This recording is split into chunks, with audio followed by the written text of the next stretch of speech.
Good evening and welcome to the Dollar Dogs and Beer podcast. I am your host, Andrew, and welcome back, everybody, for 2022. Joining me tonight, we have Jason and Joe, as always, and joining us as a special guest and big Mariners superfan, we've got Dave. How you doing tonight, guys? Doing pretty good, Andrew. How about you? It's been a very, very interesting winter season between working in healthcare and waiting for the players and the owners to finally decide to actually sit down at the table and talk, which may be coming on Thursday, hopefully. Knock on wood. How about you, Jason? Yeah, doing good here. Made it through the holidays and ready to get back into some baseball talk. Amen to that. How about you, Dave? We're doing good. Baseball podcast here, but we're slowly mourning the loss of college football for the year. My all-time favorite, and love watching the sport, but going to the dirt and grass now. Yes, we are. And how about that? How about that game last night? This is what, only two Nick Saban former coaches have finally managed to beat him now, right? And this was the first time in the big game that somebody managed to beat him. So bravo to University of Georgia. I mean, as much as I didn't want to see a rematch of the SEC championship game, this is the result I would have liked to see. So, Yeah, it was an all-time game. That was a phenomenal just college game. And I mean, if you like football, you enjoyed that game. Unless you're a Bama fan, then you still really enjoyed it, I'm sure. Yes. The last 5 minutes. Kirby Smart has almost a 40-inch vertical looking at that replay from last night on that pick six. That was pretty impressive. It was almost as impressive as Stetson Bennett's drunk interview on, I think it was GMA this morning, but that was phenomenal. That was pretty good. All right. So, Dave, you want to introduce yourself quick? Sure. I'm Dave. Huddle Up Dave is the Twitter, part of the Huddle Up podcast that you guys deal with a little bit once in a while. So hopping on to talk AL West. Huge Mariners fan since the Griffey days back. One of my fondest memories as a kid is Griffey sliding into home plate, the iconic image in the Kingdome knocking the Yankees out, as everyone's well aware of because the Yankees lost. So good times on that one. But one of Jason's good buddies. And happy to hop on here and give you guys a little bit of hopefully some insight into the AL West, obviously focusing on the team that's obviously going to win the AL West this year, but focusing on them, of course, with some hopefully deep dives into some things happening with them and hopefully chat some ball for an hour or so. Yeah, and Dave and I were actually best man at each other's weddings. So we've been friends very, very long time. Dave's my best friend, and yeah, going over to his house all the time when we were I had graduated college and Dave was in high school. We grew up bowling together. So always love talking ball and sports with this guy. Yeah, and the Ghost Widow ball that you got, Jason, perfect 300 in the first match. Good job, man. Yeah, and that layout came courtesy of our special guest tonight. That thing looks really good. All right, so what are you guys drinking tonight? Dave, we'll go with you first since you're the guest. We got a little Woodford Reserve double oaked here, so some good old bourbon, of course. Celebrating the Georgia win last night still. Phenomenal choice. Joe, what are you drinking tonight? In my back on my SoCo kick, SoCo and Mountain Dew, in my nice Margaritaville glass. So. All right, sounds good, buddy. Jason, how about you? Tonight I'm going with a Dioecious, which is a hoppy sour beer from Levity Brewing Company, and it was actually brewed in Indiana, Pennsylvania, which is where I went to college. Joe, you mentioned SoCo, and that just took me back to my college days, so I'm glad I'm having a beer from my college town. Ooh, yeah, SoCo is not something I use hardly ever anymore, Joe. I gotta be honest with you, man. Tonight I'm finishing off the last of my homebrewed eggnog that I make every year for the holiday season. I make it in gallon batches because on Christmas Day, my dad and I probably drink close to a half gallon by ourselves. It's simple as it sounds: eggs, sugar, a lot of dark rum, a lot of cognac or brandy, which this year was brandy because, supply shortages are what they are. So, that and chill it for a while, mix it all up. It is delicious. It's not really that hard to make. The hardest thing to do is to separate a dozen yolks and a dozen whites, because that's frankly a pain in the butt. All right, guys. So I have a surprise for you guys before we get started tonight. I was looking over on Anchor. I was looking over our stats and whatnot that they hold for us. And during the month of December, we have passed 1,000 views and listens already. And we're not even at a year until April. So freaking phenomenal. I'm overjoyed.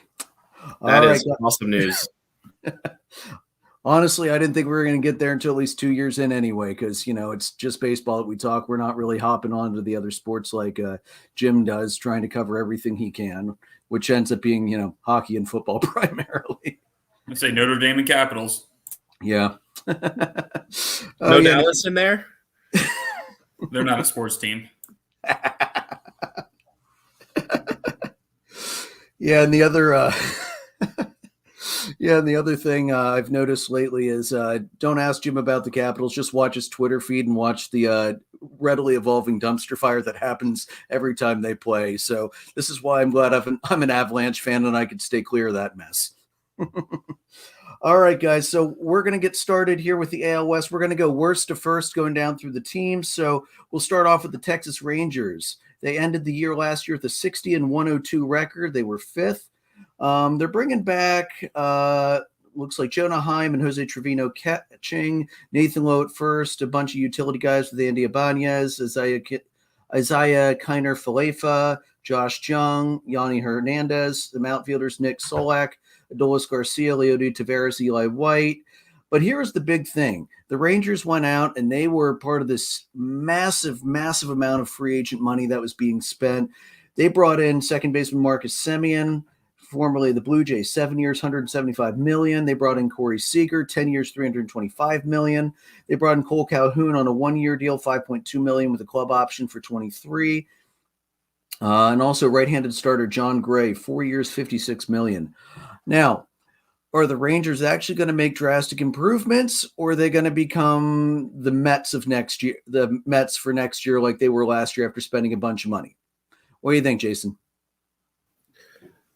They've made some good improvements. They made necessary improvements. I like the Semien signing and getting Seager in there.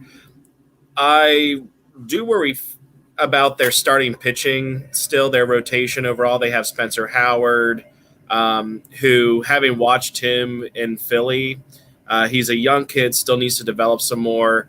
I don't think he's necessarily ready yet, but no real problem with their acquisitions. They still need more in order to really compete. All right. Joe, what about you? Yeah, they're really not. I mean, they weren't, 3-4 pieces away. They're quite a bit away, from being where they want to be, I think. I agree with Jason. Simeon's a huge pickup. Seager's a good pickup. John Gray as a good starter could be good for them, but they weren't just, one pitcher and a couple of fielders away from being a good team. So. All righty. Dave, go ahead. Yeah, I agree with what you guys said. I think that they're trending in the right direction, but obviously recognizing the fact that the direction has to go up. I mean, they really can't be much worse in theory. Positive moves. I think Jung is going to be a very, very good ball player here in a couple of years, but he's obviously really young. I think they also have Acuna's brother on their team in the prospects. They might have traded him. I'm not 100% sure on that one, so don't quote me on that. But I know they also have a kid named Sam Huff at catcher that's going to be really freaking good, but he's a couple years away as well. So it's another one that the directionality of the team is trending in the right direction, but you're not talking about a 90-win team trying to get 5 more wins to get to the playoffs. You're talking about a team that's got to win 50% more games to even sniff the postseason. So, yes, it's a higher ceiling, but realistically speaking, the floor can't be much lower either. So. Yeah, I agree with you guys. I don't think they're going to be contending for first place next year. Dave, yes, you're right. It's Luis Angel Acuna. He is their number 8th ranked prospect. And young Acuna, he's a shortstop second baseman. MLB has his ETA to the majors at this point. more like 2023, 2024. So he's still a ways away. But if he's even got a quarter of the bat of his older brother, he's going to be a huge bat for them in the future. And also, they had the top picker, one of the top picks last year, and they grabbed Jack Leiter. And Jack Leiter, if he pitches even a quarter of what his dad did, he's going to be a phenomenal pitcher someday as well. Right now, MLB has him estimated around 2023 as well. Any other prospects you guys are excited for coming up for the Rangers? I was really excited that they've brought up Sam Huff. Dave and I are both into the baseball card stuff, and you can kind of see who the bigger prospects are just by the demand for their cards. And Sam Huff is up there. Josh Young is one of them as well. I think Sam Huff is probably one of their best prospects right now, aside from Louis Angel Acuna. I'm interested to see what they do with Huff long term, and I believe he's a catcher. And if I would have to believe not having anything long term committed at first base or even outfield potentially, you shape the roster around him as strong as his bat's supposed to be. And I've heard grumblings that Acuna's brother is just as good with him at the age difference that they are now. So it'll be interesting to see if he has the growth potential as Ronald does, of course. Mm-hmm. Yeah, Huff's listed as a catcher and as a first baseman, so I think that's probably in the plans for the Rangers to, if he's not going to pan out, at least have him another spot to be if the DH is taken, so they can keep his bat in the lineup every day, which makes a lot of sense. Joe, any other thoughts for you? No, nothing on. I think you guys hit everything that we're excited to see coming up, and we'll kind of see where they go. I think, like Dave said, that having that third catcher, I think, having a first base spot open or something like that would be helpful. So, yeah, because let's face it, Nathaniel Lowe does not strike fear into the hearts of anybody at first base with his bat. So you have to imagine that is definitely a spot that they're going to be looking to improve. The Rangers did not lose anybody major in free agency so far. Not really surprising when the team was 60 and 102. Did they have anyone major to lose? Only prospects, and they're not going to lose the prospects unless they trade them away stupidly. Kind of like, I still to this day, I do not understand why the Rangers made that trade with Philadelphia last year. Jason, great trade for you guys, no doubt. That was one of the dumbest trades of the trade deadline last year. You're a team falling apart, and the big guy you get back is Spencer Howard, plus you send one of your good pitching prospects away. I don't get that.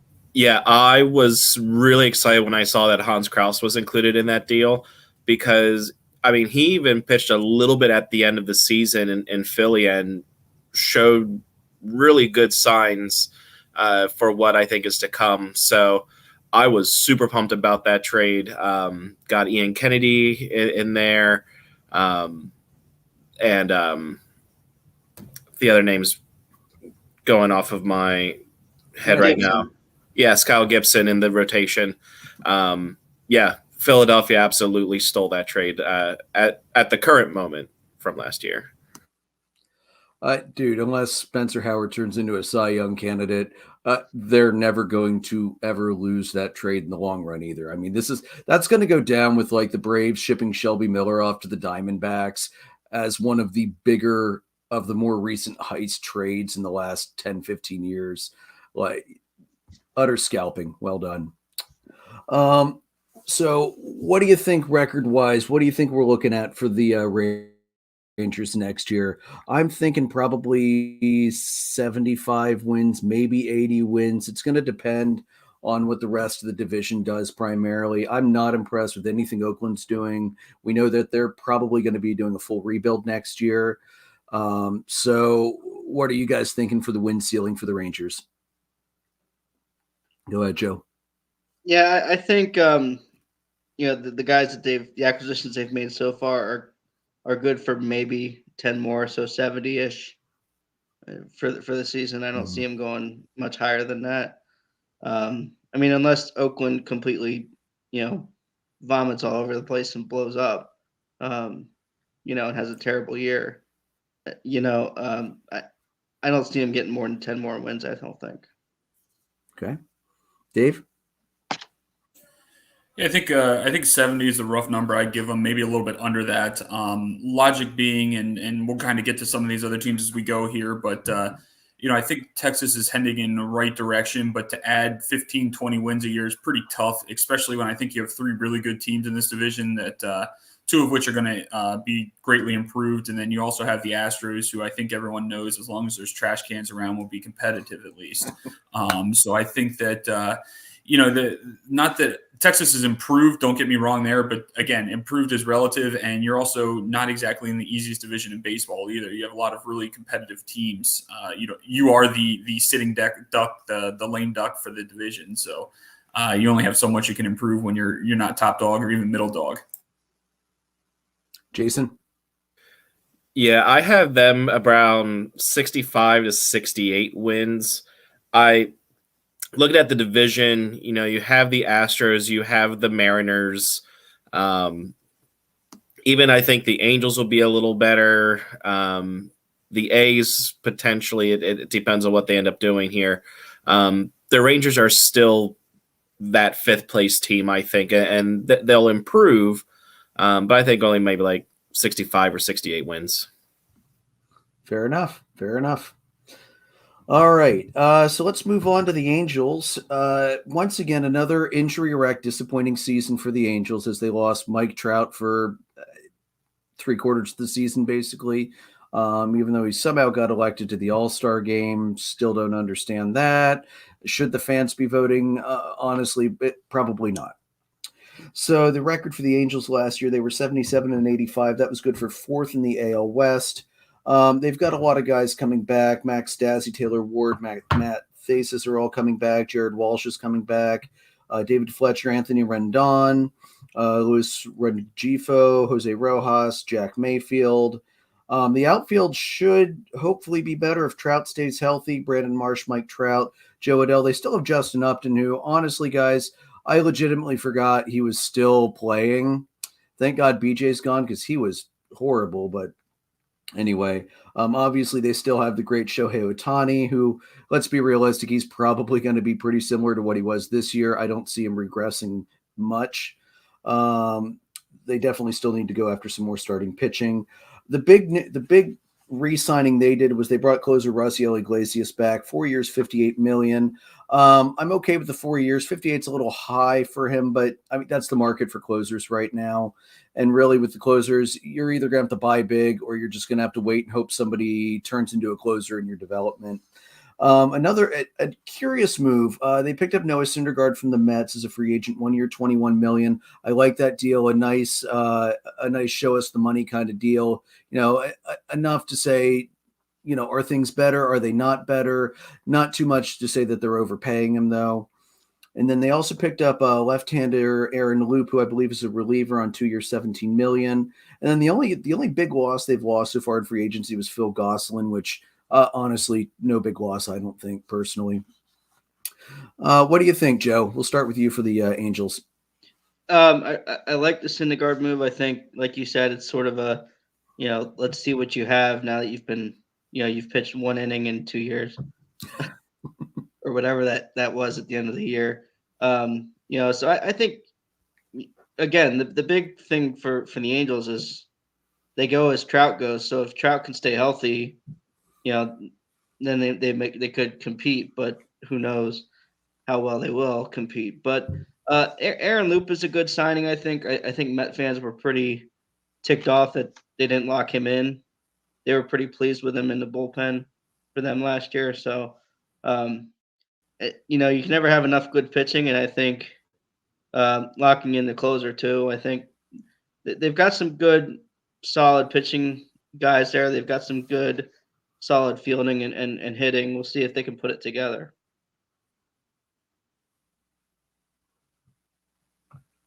All right. What do you think, Dave? Yeah, I think pretty easy to hit the Angels on the head. They go pretty much as Trout goes. However, I do think I really love Joe Adell. I think he's a really, really, really good prospect player. I don't know what you classify him at this point, tweener, but I think he's pretty solid. Marsh, I was high on a couple years ago, but he hasn't really done much. So I'll be interested to see if he kind of reclaims some of that hype that he had. But they also have another kid in the minors, Jordan Adams. It's pretty good in the outfield as well. So I'm not as concerned with Mike Trout because those guys behind him have matured a little bit, but he obviously can't replace Mike Trout either. It's just, substitutes a little bit higher ceiling this year. They also have a shortstop in Jeremiah Jackson in the minors. It's pretty solid as well. So I think they're moving in the right direction. The question is it quick enough? And they were nailed with injuries last year, but I mean realistically they had 77 wins last year. How many of those do they win if Mike Trout's there? How many? I mean, is he 5 wins? Is he 10 wins? That's always an interesting game to kind of play, and it's obviously more than just one player. There's more involved in that, but it'll be interesting to see. And he's had some injuries a couple times now. So is this a sort of a trend? And I kind of go back to Griffey, my all-time favorite and the greatest of all time, of course. But, when he started getting hurt, he couldn't stay healthy at all. So is this a trend for Trout now that we've, had multiple years in a row here with stuff going on? Yeah. Jason, how about you? And the thing with all of the injuries that we're talking about here is we've seen it happen across all different sports where a person starts to get injured once or twice, and then it's just downhill from there. They're constantly injury prone. A different sport that comes to mind, Sean Lee from the Cowboys, before he, I believe he retired this past season, or he left, either way, but he was essentially made of glass at some point. But the person that I really focused on here was Joe Adell. It should be progressing even more this year, so I'm really excited to see how his development continues, because I think you can really start to look at building a team around he and Ohtani. For Shohei, I'll be interested to see if teams figure him out. Usually after a year, pitchers start finding spots to go after. And with him pitching too, hitters might start figuring him out as far as the pitching is concerned. So I think Ohtani, it's going to be, can he keep that sophomore slump from happening? Yeah, that's a very good point, Jason. So their number one overall prospect is Reed Detmer. He's a left-handed pitcher. I think we're going to start seeing a lot more out of him. He's got some really, really solid stuff. A good plus curve, good plus fastball. His curveball is clearly his highest rated pitch. He's got pretty decent control for a young guy. So he's one that they're going to have to keep an eye on coming up. I don't remember if he was a starter or a bullpen guy, but as the Phillies showed with Suarez, it doesn't really matter if you have enough time to stretch somebody out one way or the other. Plus, the way so many teams are going to these stopper opener games, doesn't really matter if you have an extra starter or not. Who knows? So what do you guys think for coming up for the Angels? Dave, you said, how much more is Mike Trout worth? The question's not just how much more is Mike Trout worth by himself, but it's also how much more is he going to be of the guy he is replacing. Personally, I think probably at least 5 to 7 wins. And that's generally a crappier year for Trout. Not that he's really ever had much, if any of those. So I'm going to say probably low to mid 80s, I think would be my win ceiling for the Angels next year. What do you think, Dave? Yeah, I think it's really tough to quantify Trout too, because he hasn't had a true guy with him like Ohtani was last year. What are some of the names he's had with him haven't lived up to that kind of season? Can you imagine what they would have done with Trout in there and Trout healthy too, having Ohtani protecting and vice versa, however you spin it type of thing.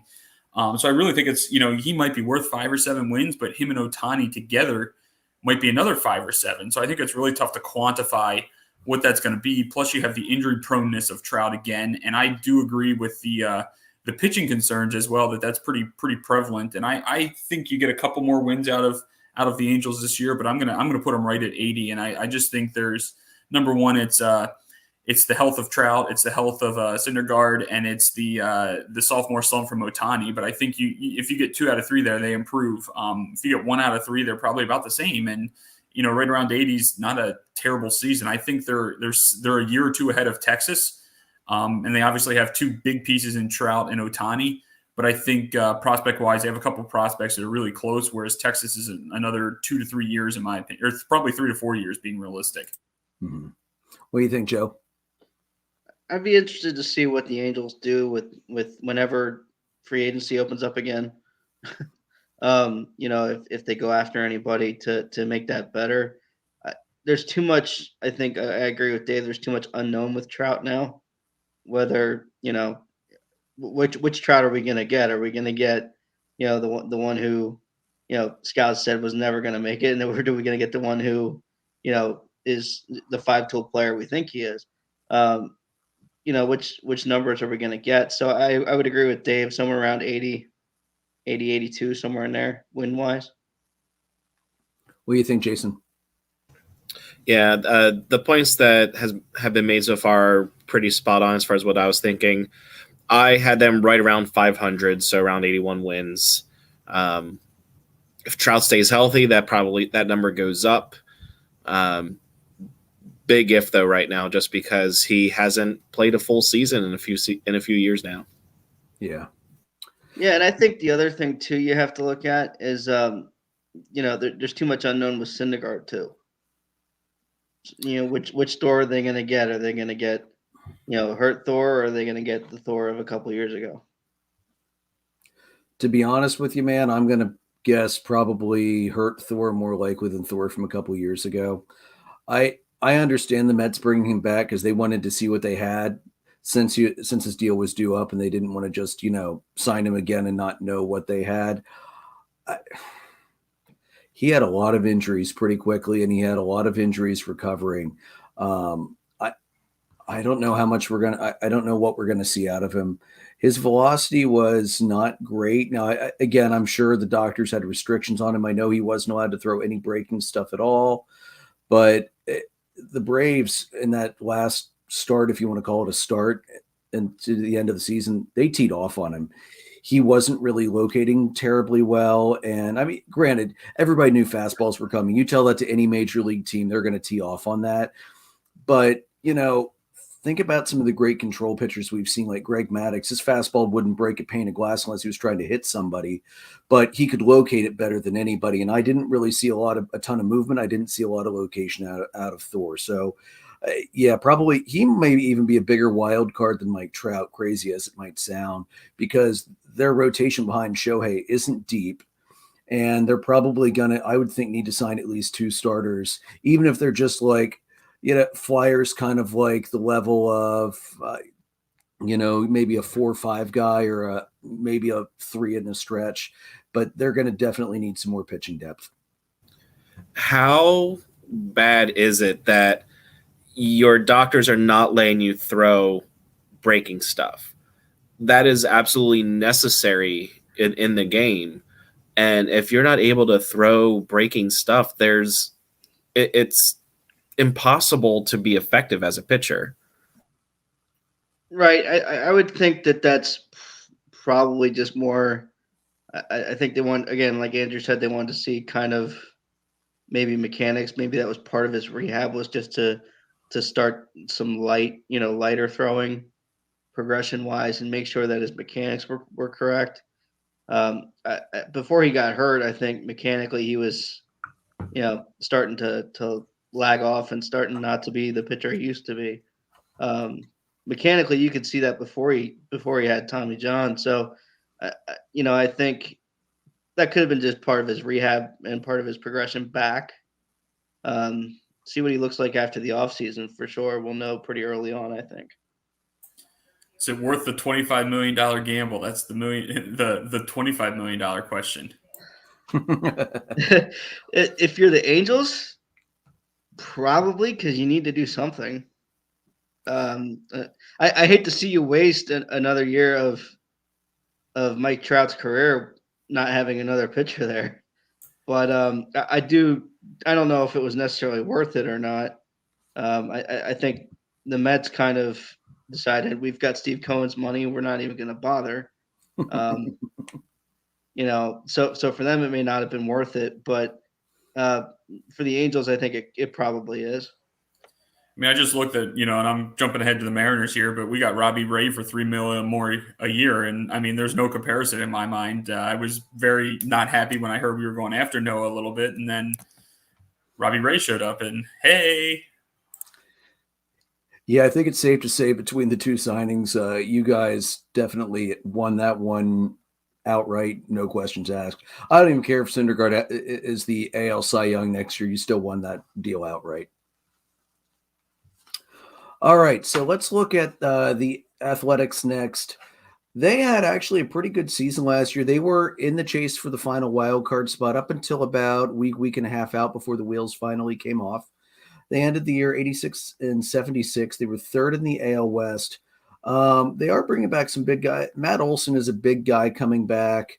So here's the ongoing theory, guys, that I keep hearing from Braves Twitterverse, which makes no sense why we're trying to prognosticate anything right now since nobody can sign anyone. But everybody's worried Freeman's going to re-sign either somewhere out in California where he's from, or the Yankees are going to toss, 16 gold-plated cars at him to get him to come to New York because that's what the Yankees freaking do. So what they're thinking is if Freddie leaves, Oakland's going to be like, hey, Matt Olson's available. Let's start our rebuild even sooner. You've got prospects. So the big question for me, because it looks like Oakland is going to go full rebuild, will Matt Olson still be with the team by opening day? And if he is, will he make it to the trade deadline? To the trade deadline, no. He'll probably be there opening day, depending on what Billy does between now and the beginning of the season. Mm-hmm. But I don't see him making it to the deadline if they just throw in the towel, basically. A lot of it's going to depend on how they do at the start of the season.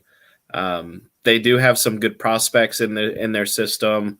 A pitcher that I am keeping my eye on is AJ Puck. He should be a pretty solid pitcher for them. I don't know just how close he is. I think he might be a year away yet, but they have some good prospects. So I think it's going to depend on how they start out, see where they are in April and May. And if they're falling back early, I think they'll look to unload. Yeah, I agree with that, and I think it also, candidly, it depends on what happens with the talks and everything. I mean, if you're talking May till things get rolling, which is, I don't think that's likely at this point, but it's possible. But if this season is going to be a short season, then I think you take a completely different course, and if you're going to have the full season as scheduled and expected, so I think it'll be pretty interesting. I don't have high hopes for the Athletics this year, so I think pretty confidently he won't be there at the trade deadline. But how early and he gets dealt is a whole other question. I think it's all on price tags. I mean, if you're going to have someone come in and offer you 3 top tier prospects, he doesn't see spring training with the Athletics. But if you're getting Syndergaard, for lack of better terms, you might hold him a little bit longer, type of thing. So I think it'll be interesting to see what they get and what their price tag is too. And obviously the price tag goes down as the season goes on too. Yeah, we saw last year teams weren't willing to spend, unless you're the Rangers being stupid, teams generally weren't sending a ton of high-level guys around last year for rentals. Teams have gotten a lot smarter about that, and I'm kind of okay with that. I hate seeing a team just go blow all of its top prospects for 2 months of a guy, and then you see him get washed out in the wild card round. I mean, if it's the Mets, I'm not really as upset about it. I'll be completely honest, but you hate seeing that. Jason, I pulled up top 30. Puck is at his major league ETA was 2021, so we'll probably be seeing him, I would think, this year. Bearing any service time manipulation that may or may not be outlawed by the time the new CBA rolls around. Service time manipulation. Yeah, something the Cubs are experts at. Yeah, I'm happy with the haul they got back for him, so it worked out. Yeah, it really did. You got a World Series ring out of Bryant. You got a great haul of prospects back. He got his standing O when he came back to Chicago before the end of the season. I mean, what was not to love? Nope, Cubs being out pretty good in that one, so that's all right. Yeah, I'd say so. Key losses for the Athletics so far. They've already lost Andrew Chafin. They've lost Jacob Dykman. And they've also lost Starling Marte back to the Mets, which I would have loved to see him sign anywhere but the Mets, but c'est la vie. So I think it's pretty clear. The Rats are scurrying off the ship. The ship is starting to sink. Oakland is likely going to be rebuilding next year. They were at 86 wins last year. I don't see them coming anywhere close to 86 wins. Honestly, based on what I see with this roster, I'm thinking maybe 70, maybe even mid 60s. I think Oakland's looking for a very, very long season next year. Jason, what do you think? Yeah, they're definitely going to drop. I think they'll still be above the Rangers. So I'm going to take them around 73 wins. I think it's really going to depend on who they can get in this offseason once things start rolling again. Starling Marte is a big loss for them in the outfield as far as speed and defense are concerned. I was really hoping that Philly would get him in there because they really need an outfield spot there. Jake Diekman, not as big of a loss. Chafin is a decent loss. Marte is the one that stands out the most there. The A's really need better starting pitching. They need better relievers. They need more speed and defense now that they lost Marte. So all of that combined is just going to drop them down to, I'm going to say about 77 wins. Okay. What do you think, Joe? Yeah, I would say somewhere in that ballpark of Jason's, somewhere between 75 and 80. I don't see him getting any better. I don't know if they're going to get as bad as the Rangers. I kind of agree with Jason on that. So somewhere between 75 and 80. What do you think, Dave? Yeah, so I'll just ask Jason, what do they have after you said everything that they don't have on that whole list? It would have been way shorter saying what they had. They do have a couple good prospects. Couple I'm pretty excited for. Tyler Soderstrom's pretty good. He's a couple years away, though, more than likely. And Robert Poison's pretty solid as well. Both of them have some fairly good upside, shown a lot of things in the minors on where they're going to progress to, that they got some definite talent in the pipelines there. Not nearly as loaded as the next team that we're going to talk about, but they have some talent in the pipeline. Nick Allen's been a pretty solid pick. And then Max Muncy, not the Dodger Max Muncy, but they have another prospect, Max Muncy, that's pretty solid as well. So I think they're somewhere in the 70 to 75 range. And I do think that they're sellers pretty quick this year. If they can get anything for some of these guys that don't have the long upside, any type of sizable prospect return or anything along those lines, I think it is in their interest to deal them. I do think that actually along the lines with Seattle as well, that their record is better than they were last year. They were not an 86-win team. Seattle was not a 90-win team last year. Both of them overachieved and had some luck factor on their sides over the course of the year. But it'll be interesting to see. You always regress towards the mean, so it's one of the things that scares me with Seattle this coming year. But from an Oakland perspective, I think they get hit pretty hard with the regression to the mean on that aspect of luck. All right. Dave, are you ready? Let's do this. So the number 2 team in the AL West last year, the Seattle Mariners, who, Dave, I had to toss up the old Ichiro jersey that I wore before, I wore that to record, and then 3 or 4 different weeks we had a no-hitter after it. So it became the no-hitter jersey, which is ironic because Ichiro hit everybody. All right, so the record last year for the Mariners, they went 90 and 72. They were second in the AL West. So damn close to that ultimate chaos theory that we wanted to have happen, of seeing the Yankees and the Red Sox and the Mariners all tie up and just have this brutal bloodbath of teams before we even make it into the wild card round. Alas, that didn't happen. Dave, we were all pulling pretty hard for your Mariners last year because that was a phenomenal team. And despite that questionable idea of trading a good pitcher to another team in your division, still don't get that one, but hey, whatever. So you guys, I really don't get around that about that is he was one of the leaders in the locker room, and that was a huge blow for about 10 days to the team. And they were rolling at the time that they dealt him. So there's something I still haven't figured out what happened there, but there's more to that will come out at some point. But that was not just a player on the field type of thing, but that was a clubhouse leader. Yeah, it made no sense to me when I saw the trade. Still doesn't make any sense. So we'll probably have to wait for the book in 15, 20 years and then just read about it. All right, Dave, you know what? I'll let you go ahead and tell us who's coming back and what's coming in for them. Yeah, so we have, pretty much everyone's back except for Kikuchi, clearly pronouncing that correctly, and Kyle Seager decided to retire at mid to young 30s here. He's got a smoking hot wife and 2 kids, so more power to him. He'll be perfectly fine. But happy to see him retire as a Mariner. He's played his whole career there, so that was pretty cool. As far as prospects and everything, the Mariners are extremely young is about the easiest way to say it this year. This team, it might not be a 2022 team, but this team is freaking loaded. And I was very excited about them prior to getting Robbie Ray. And then you throw him into that pitching staff that is very young. But then you have prospects of Logan Gilbert, who I've absolutely loved for 2 years probably. And then they have a couple other guys there that are pretty solid. But then you throw him, Marco Gonzalez is another one. Dunn and Flexen are okay. And then you have Justice Sheffield that's down in the minors at the moment, Yankees prospect. He's a good 6th man to have down there. You also have a kid that they drafted last year, Emerson Hancock, who's Logan Gilbert 2.0. So it's the same type of guy. Anytime the Mariners draft pitchers in the first round, it means they're freaking good. A couple other pitchers they have George Kirby down in the minors. He'll make an appearance this year more than likely. He's got 100-mile-an-hour stuff. Really solid.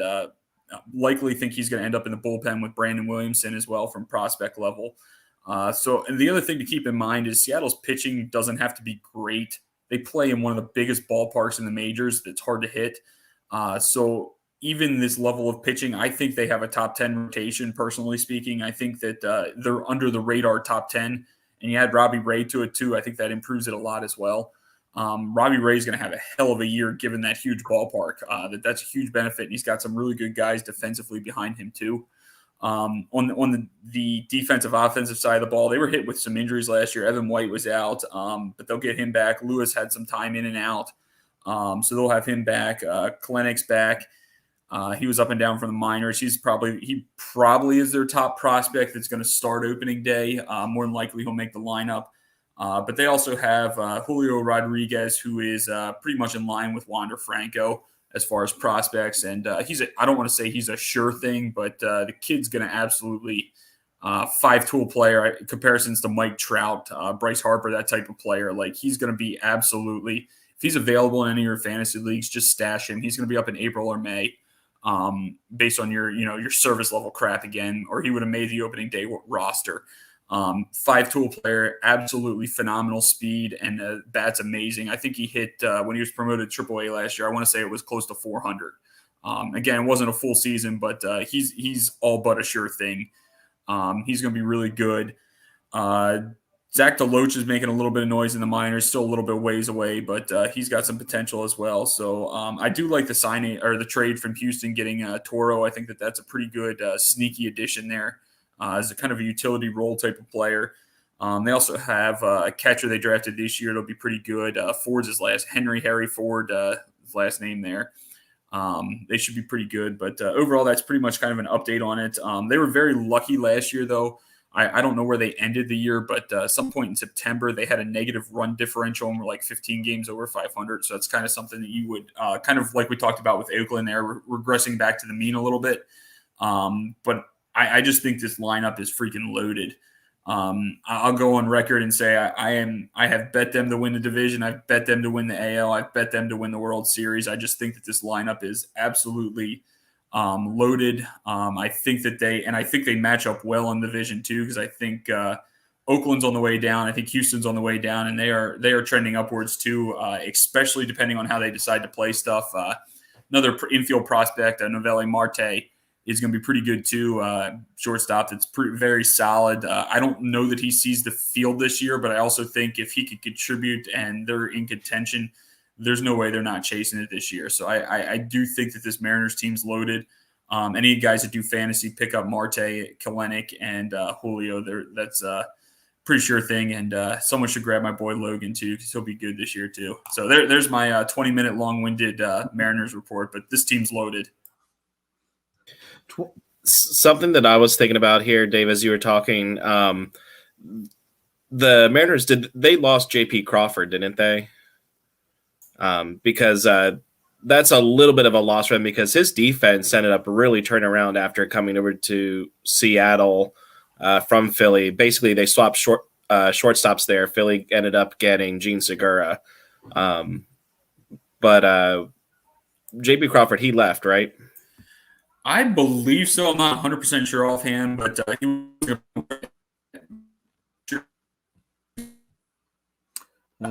look here.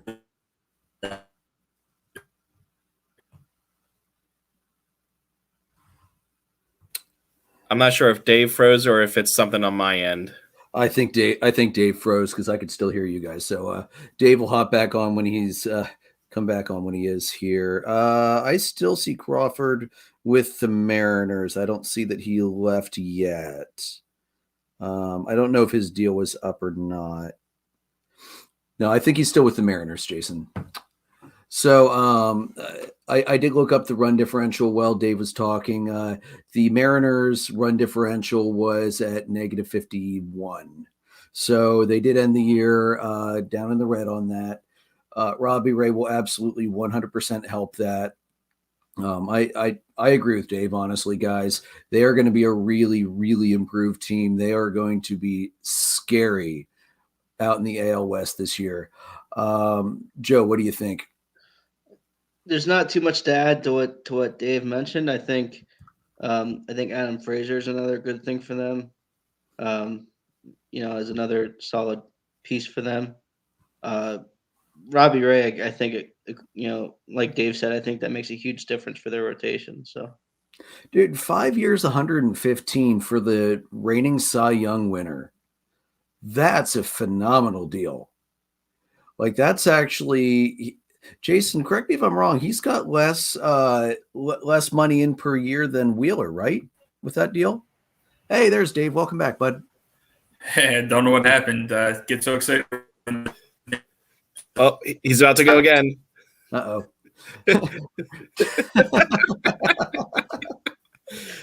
But yeah, I believe his deal is absolutely less than Wheeler's, which is making it even more of a steal for the Phillies. You mean for the Mariners? Well, no, like Wheeler's deal is not as high annual value, so it's a better deal for the Phillies. Not. Oh, I thought Wheeler's making more per year. Okay, my bad. Or it's close, but yeah, I don't know the exact terms of the deals off the top of my head. That's all right. You usually do, so that's why I thought that'd be some random tidbit you just pull off the top of your head like you normally do. So, guys, until we get Dave back, what are you guys thinking for wins for the Mariners next year? This is so hard to predict because they were 90 wins last year, but Dave's right. They came early. They really weren't a 90-win team last year. They've added some great pieces. I thought the trade for Frazier was phenomenal. The guys they gave up, they didn't give up anybody too heavy in the prospect pipeline for them. For a guy that's a solid utility player, both infield and outfield, pretty much wherever they need him to play, he'll play. So. What was Robbie Ray's record last year? I want to say it was something along the lines of like I think he had 17 wins or 8. Hold on. I'm pulling it up because I don't remember. Yeah. I do know that I very early on predicted him to once the second half of the season started, I very early on predicted him to take the Cy Young, so I'm happy that happened. 13-7, 284 ERA, 248 strikeouts, 193 in the third innings, and a 1.04 WHIP. And crazy stat for Robbie Ray, he left 90.1% of runners on base, which was tops in the majors, not surprisingly. Not bad. Yeah, I mean that's a huge. We can't even quantify what kind of pickup that was for them. I think that's easily worth 5, 6, 7 wins. I mean, with the other pieces they have, the other pieces that they've added, the guys that are coming up. I could see them, either very closely with the Astros into the last weekend or two, or taking that division. What do you think, Jason? Yeah, I think they're going to win the division this next year. Being how close they were, I know we were talking how they kind of overachieved last year, but they have a really good team this year. I'm going to go out on a limb and say they'll get to 95. I do have a message from Dave here. He could hear you, Andrew, and see you, but he can't see anybody else. Huh. He is less than happy right now. It's amazing to watch these texts come in. But Dave is thinking if all goes perfect, he's looking at 100 wins for the Mariners, but 85 should be the floor.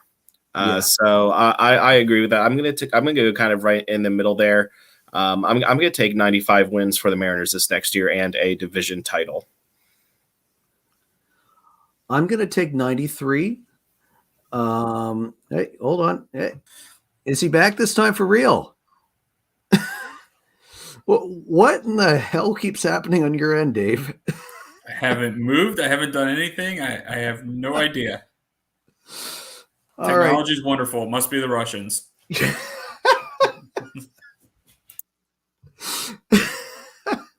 All right.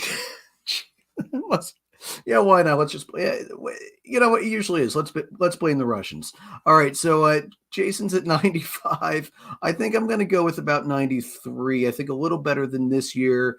Given that they overachieved last year, that feels about right. I don't think you're going to get your perfect scenario of 100. Although, truthfully, if it happened, I would not be shocked. What do you think, Dave? I think everything goes right. I think this could be a 100+ win team. That's a lofty goal there. But I think realistically, I don't see this team not being over 500. I think that they have added and I mean just the Robbie Ray addition alone is probably a handful of wins there. Not to mention the strain that it likely takes off the bullpen. So I think you're realistically, your floor on this is probably 85 for the Mariners this year. They're probably a couple games over 500, even if the worst case scenario happens. But if everything falls right, Trout's hurt again, and they get some key wins over, the Angels and stuff like that, and Julio comes up and rakes and just mashes as everyone expects he's going to. That's a couple more wins added on there. I don't know that. You couldn't get to 100, 105 if everything goes perfect here. And, I'm kind of hoping that, but I'll be very interested on a couple of these teams in the West on where Vegas opens the win total at. I do think the Mariners at 6-1, 6.5-1 has a lot of value for the division, just given how strong they are, and not to mention how strong they are in a pitcher's park. And they're a pretty defensively solid team, but they also have a lot of speed too, which helps. Mm-hmm. Yeah, absolutely. Dave, we did look up and found that J.P. Crawford is still on the team, so there's a good plug-in at shortstop, especially on the defensive side of things there. And I don't know. It sounds like that we're looking at a Mariners division title this year, hopefully for you. I will be unbearable in the month of October if that happens. Not to mention that it's been how long now? Have a kid here to watch games with, and we'll get to watch some playoff baseball in October, hopefully. So that'd be pretty freaking sweet. Soon, 2 kids to watch baseball with. Yeah, definitely. Yeah, these two guys know all about unbearable in October. Watching my Braves making the World Series push. I woke my oldest son up so he can come down and watch the 9th inning of Game 6. So so he could finally say, hey, I got to see the end of that game. I got to see my Braves win a World Series title. I was up for 95, so it felt like the right thing to do. And Jason was actually surprised I didn't wake him up a couple innings sooner, I think. I told you needed to wake him up. I said if they're leading, at least you need to get him up so he can watch that with you. Yeah, if he wasn't in fourth grade, I would have woken him up sooner. But kids that little need more sleep. Yeah, I think one of the biggest shames of the Mariners organization is King Felix never got a playoff game, and I think that one's.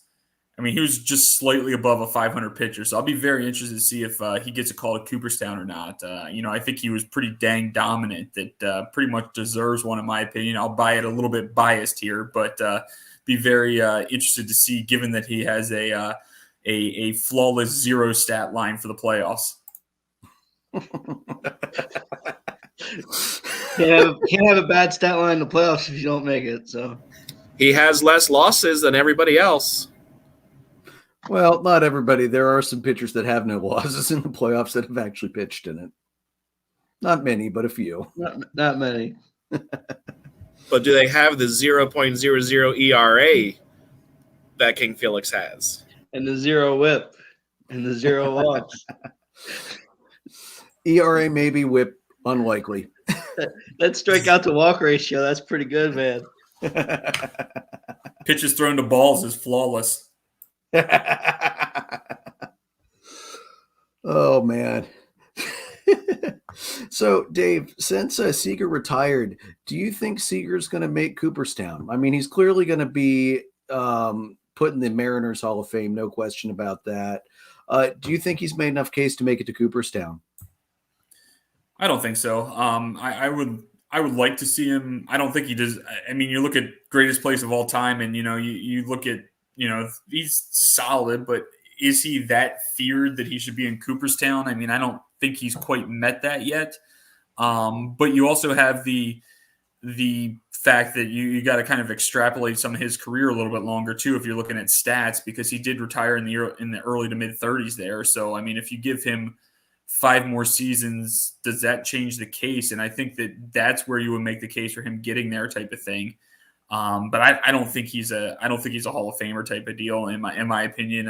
Definite Mariners Hall of Famer, but I don't think he's not that I wouldn't mind seeing another Mariner get in, but I don't know that he's really top of my list to get to Cooperstown. Yeah, I agree with that. Very short peak because of cutting his career off early, and unfortunately, he doesn't have the massive high that a guy like Sandy Koufax had. Unfortunately, do you think he's the best third baseman in the history of the Mariners? Ooh, that's a tough one. I don't know, because I gotta give. I'm a huge Adrian Beltre fan. And he's probably the most underrated player in the modern Major League Baseball game. And I don't know. I would probably take Beltre over Seager, but Seager brings a nice wife to the yard too. So you got to give him some props for that. Yeah, I'll give you that. All right, guys, let's move on to the team everybody in the majors loves to hate. The reigning AL champion Houston Astros, and the chorus of trash cans that go bouncing along behind them wherever they go. So the Astros, honestly, an incredibly good year for them last year, 95-67 record. They were first in the division and as I said, the AL champions. They're losing some big guys though. I mean, this is not going to be the same team coming back that we saw this year. Now, they did bring Justin Verlander back. That's going to be huge. 1 year, $25 million, and a player option for 2023, also at $25 million. And Yuli Gurriel, oddly enough, became only the 14th player to pick up the qualifying offer. Oh no, that was Bell. I'm sorry. They just picked up his option. My bad. That was picked up the qualifying offer, becoming like only the 14th player to do that. So this is, despite the losses, this is still an incredibly deep team with a lot of offense and some really, really solid pitching. I mean, the big thing that hurt the Astros in the World Series was not having Lance McCullers Jr. They were just not deep enough, and Dusty had to use the hell out of his bullpen to get them to the World Series, and they really didn't have much left after that. So getting Verlander back, getting McCullers back, much, much deeper starting rotation. They've got a really solid bullpen. They picked up Hector Neris from the Phillies. Honestly, 2 years, $16 million, I think is a pretty fair deal for him, considering they'll be using him as a setup man, not as a closer. They also have an $8.5 million team option for 2024, but there's also a $1 million buyout and it could also become a player option. It's one of those wonderfully convoluted deals that, depending on how, 3 different rolls of the dice go, we'll see what he turns into. Jason, what do you think? Yeah, I think the Astros are looking really solid still. They're still deep. I don't know that they're going to be able to get Carlos Correa back. I think he's going to end up leaving. I don't. From what I remember, he did not sign before the lockout happened. What did I miss? Go ahead, Joe. Oh, he went to the Cubs? Got on mic, buddy. Hopefully he does. Okay. I didn't remember him signing somewhere. No, there were Cub fans in Chicago. They were out doing Christmas caroling, and they were, instead of saying Gloria, they were saying Correa, come to Chicago. So, okay. We'll see what happens there. But I think that's still going to be a loss for them if they don't get him back. And something that I'm looking at here, the Hector Neris signing, I gave him a lot of crap in Philly, but it was mainly when he was their closer. He's not a closer. He absolutely needs to be set up or seventh inning man here. I see Karen just commented on our post. Jason says, bye, Hector. Yeah, since he did so well in the second half as the seventh or eighth inning setup man, I would have been okay if they brought him back on that type of a deal for that similar role, because he was pretty dominant in that position. But if he was going to be anywhere close to closing games, bye, because that's not going to go well for them. And I think Karen's called me out saying I said bye Hector the moment I saw he signed. That's probably accurate. But I think you're going to see the Astros drop down in wins a little bit. Kyle Tucker, I think, is going to have a potential breakout year. And they still have Yordan Alvarez is an absolute beast. And I think if he can stay healthy and this team stays healthy for the most part, their starting pitching is good. Their relievers are solid. So I don't think that they're going to beat the Mariners for the division, but I think you'll absolutely see them in the playoffs as a wild card team. What do you think, Joe? Yeah, I would agree with Jason. They're going to drop off some, but not nearly as much as most of us would hope for. But they're more, like you said, they're more than likely going to lose Correa, but they do have so much coming back. The fact that, McCullers was down in the playoffs, I mean, they could get by the White Sox because the White Sox were terrible. They could get by the Red Sox because the Red Sox just didn't have enough. But you weren't going to get by, the Braves without McCullers. So, I think having all those pieces back, I think it's going to be an interesting chase in September between the Mariners and the Astros. I think that'll be fun weekend, fun series baseball to watch when they play. I think most of next season that's going to be, the other series that I'm going to be looking at if they're playing that week between the Astros and Mariners. I think that's going to be some good baseball next season for sure. Yeah, I would agree with that. Those divisional games are going to be crazy to see. I think whichever team could come out on top in those divisional games are going to absolutely be your division champs. All right, Dave, go ahead. What do you think? So I think you look at the Astros record and the Mariners record last year, and I think they were 5 games apart. I lost that last page of the cheat sheet, so I don't know where it is, but I think they're about 5 games apart. So humor me and say it was 5 games, and their big acquisition was Hector, and then the Mariners was Robbie Ray. So I mean that puts the Mariners ahead right there, in my opinion. Not to mention, I think the Astros are on the way down, that they've lost some of their depth, as we've talked about, whereas I feel like the Mariners are pretty strong depth-wise. It should something happen or injuries or something like that they're a little bit deeper. And I don't want to keep saying that because you're going to have me back on in September, October and shit all over my Mariners pick, but it'll be fine. I'm used to it. I'm a Seattle fan. But the question I've posed talking to a whole bunch of guys about the Astros over the past 6 months, and I'm going to pose it here, throwing you guys for a loop, and I'm making Jason go first just because it gives the other two fine gentlemen a chance to think about their answer. But in the 2021 season, with the Astros under the microscope, is what they did winning 95 games more impressive than their past seasons, given how much attention they had on them? I think it is pretty impressive, actually. I think Dusty Baker did a really good job with that team, and they could have very easily fallen off the face of the earth based off of, they didn't really get a punishment per se, but I think it should have been harsher.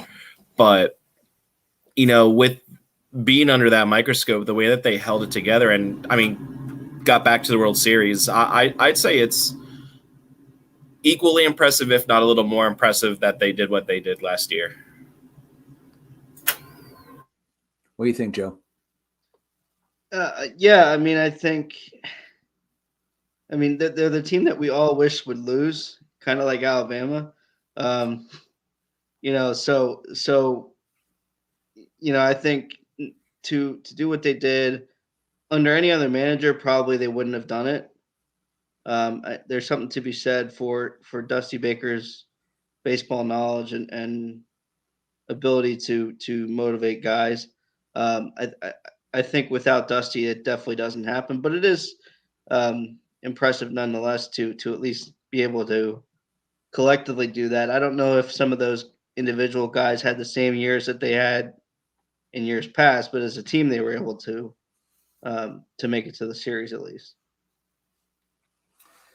Yeah, I'm with you guys. The addition of Dusty Baker as the manager, I think, makes it more on the impressive side than anything else. Dusty he's one of my all-time favorite guys to just watch manage a game of baseball. I don't care which franchise stop we're talking about. The guy knows baseball better than almost anybody you could ever meet. He knows how to push his guys, but he knows when to back off if it's too much. He makes the right call way more often than he doesn't. Game 6, not pulling the pitcher soon enough. Yeah, that bit him and they eventually lost for it. But really, he didn't make a ton of decisions that I questioned throughout most of that series. It really did come down to one team's players played better than the other team's players, and it didn't come down to a major tactical mismatch.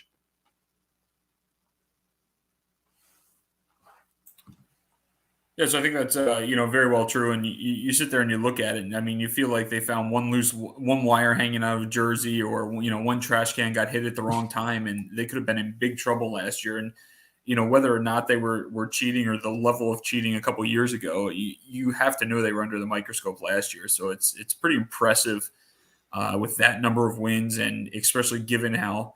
I feel like it's one of those situations, kind of like playing Alabama. We keep going back to that reference, but playing Alabama, you're going to get every team's best effort for that Astros series too.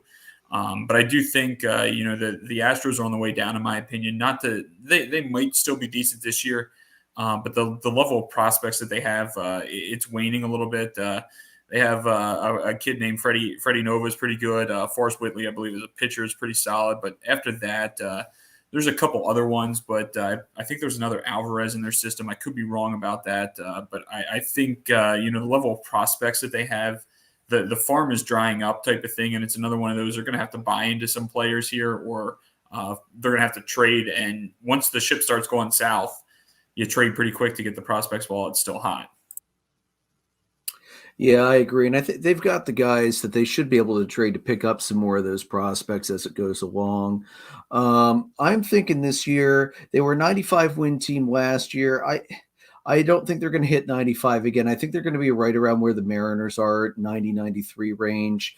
I don't know that they've lost enough yet to really cast doubt on their ability to at least make the playoffs. So the way the AL is going to look next year, I think to get a wild card spot, I think you're going to have at least 88 wins. So I think probably 90, 93 is about where I'm putting the Astros.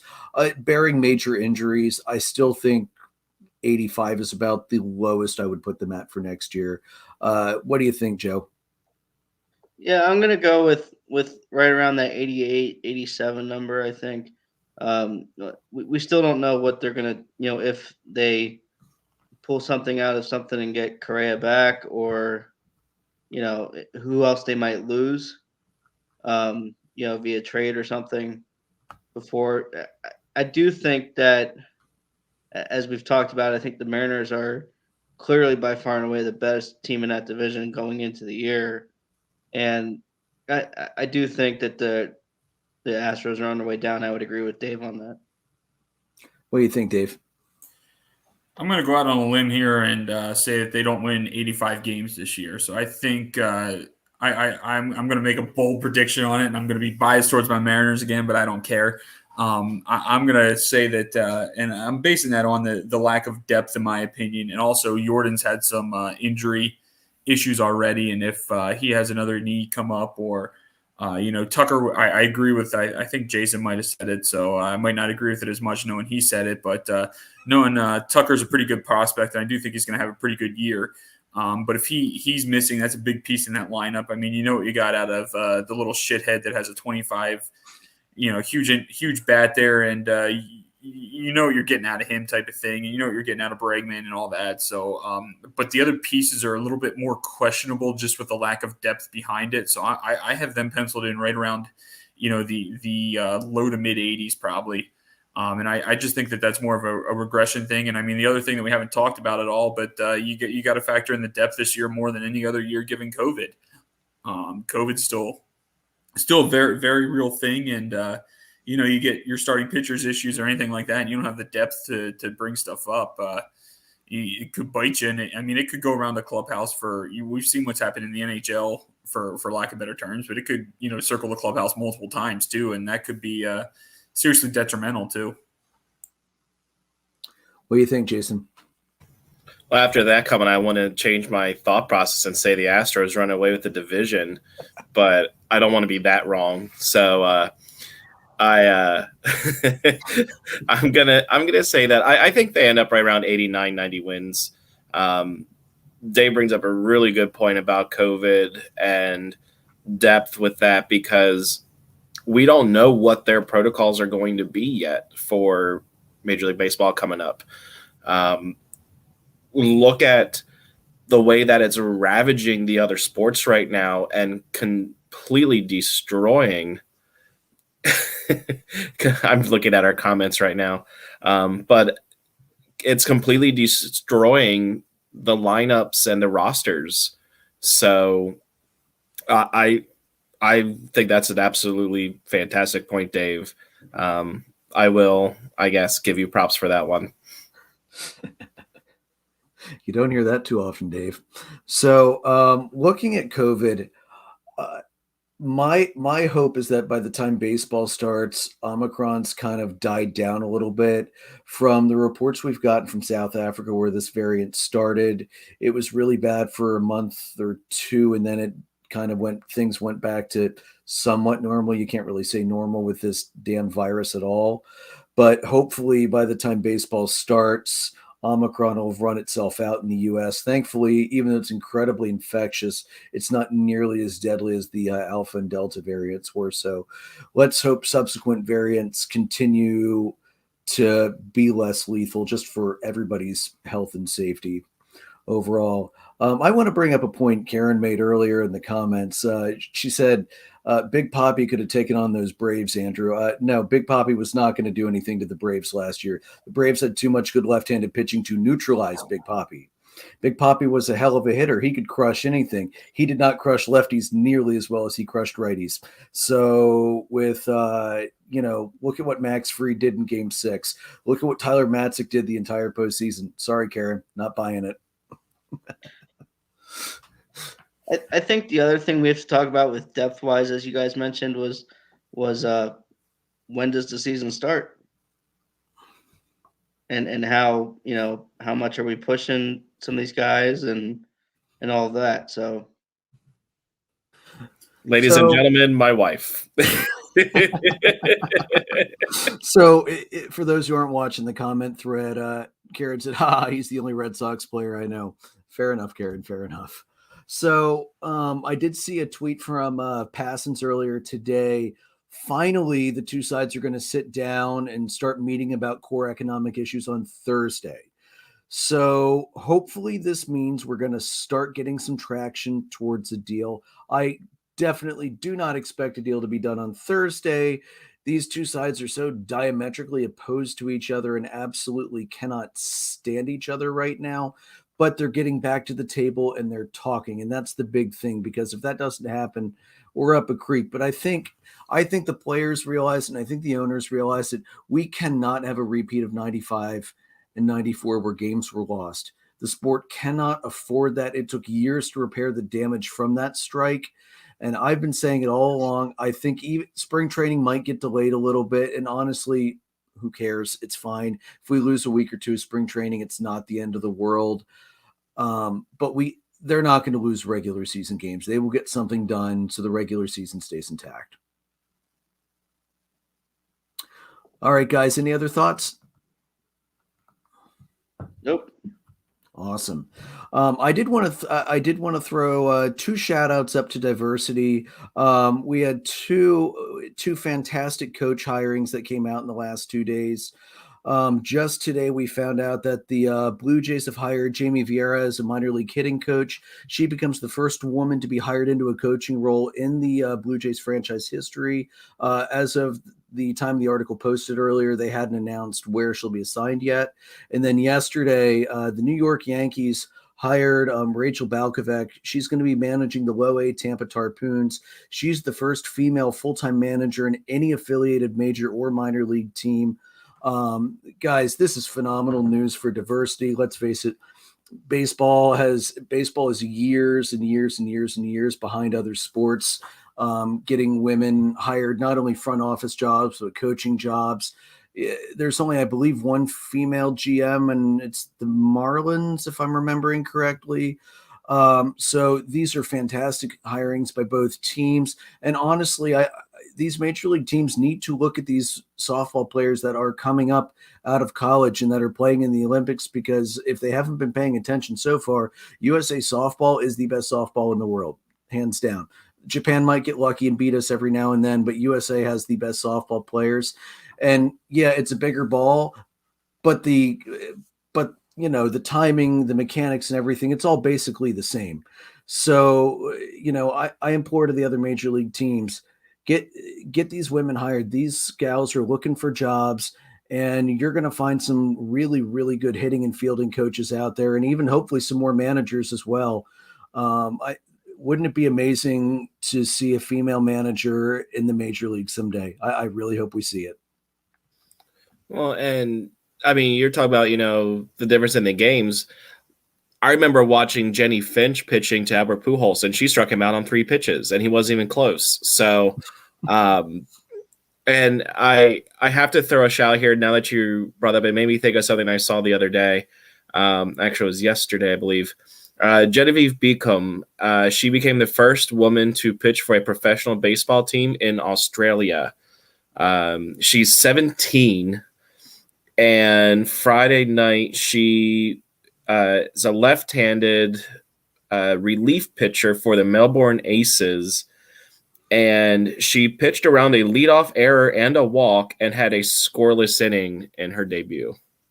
Bravo. And now that you say that, I do remember watching the clip of her pitching. That girl's got a wicked curveball. If she gets better control, I could absolutely see her potentially coming overseas someday and trying to work her way up through the minors. If she gets better control in that curveball, it wouldn't be the first time an Aussie made it to the States and made it to the major leagues. I'm thinking specifically of Peter Moylan, who was a reliever for the Braves, and I think a couple other teams as well before he retired. He's actually, I believe he might be her pitching coach. I'm not sure about that, but I know he's a pitching coach over in one of the Aussie League teams right now. So that would be amazing to see her come over and pitch someday as well. Good thought, Jason. Wow. So guys, that's our first episode of the new year. That feels pretty darn good, doesn't it? Dave, I want to thank you for coming on, man. You are our first live guest that we've had. We've been trying to get Jim on a couple times, but his scheduling just always seems to get in the way. So I know he's going to be on in a couple weeks when we do the AL East. That's getting close to the Super Bowl, so we'll have to play the schedule a little bit, but we'll make sure we get him on for that. Dave, where can people find you, man? Yeah, absolutely. I appreciate you guys having me, and just make sure you let Jim know that I was first. So make sure that one's on there. We're at Huddle Up Dave on Twitter. Don't post hardly at all, but that's the Twitter handle. And like we said, go Mariners. It's going to be a good year for you guys. I don't know if it's World Series, but I could very easily see them pushing towards the ALCS. All right, guys. So you can find the audio recordings. You can find them on Anchor, Spotify, Breaker, Google Podcast, Apple Podcast, Pocket Cast, Radio Public, Amazon Music, and Spreaker. You can see us live on our YouTube channel. You can see us live on Facebook Live as well as on Twitter. And also the video recordings are now up on Spotify as well. We are one of the early podcast adopters to get video and audio as well. I'm really excited about that. The other night, I looked at I was watching the last episode Joe and I did before the end of the year. And that's really cool to watch video on Spotify. I'm very happy to see it. They're finally all the way there for that. You can get our merchandise at redbubble.com/people/DDAB-podcast. Follow us on our Facebook page, facebook.com/$dogsandbeer. On the Twitter at DDAB_podcast. I'm on Twitter at PyroLord314. Joe is at JoltonJoe35. Jason is theoretically at some point finally going to make a new Twitter handle because I'm tired of spelling this out at JRIEKER300. Whether it will be at Don't Go Jason Waterfalls, whether it's at DDAB Jason, that's what the debate is. Maybe we'll throw a poll up and let the listeners and the fans decide, and maybe I'll even leave that open for some open-ended answers too. Yeah, I'll get a poll put up there on the Facebook page within the next day or two. So I'm saying it here live, so that it holds me accountable to actually doing that. So within the next day or two, you'll see a poll up there. I leave that entirely up to you, Jason. We are presented by Dark Arrow Podcast, LLC. We are sponsored by Whiskey and Blade Barbershop over in Lidditz. They're one of the newest barbers in Lidditz. As you guys can see, I'm badly in need of a haircut. I am going tomorrow. Both Johnny and Chad do a phenomenal job, both with the haircuts and with the shave. And the best part is you get a hot towel massage too. And what's not to love about that? All right, guys, may your dogs always cost $1. May your beer always be cold. Have a good night.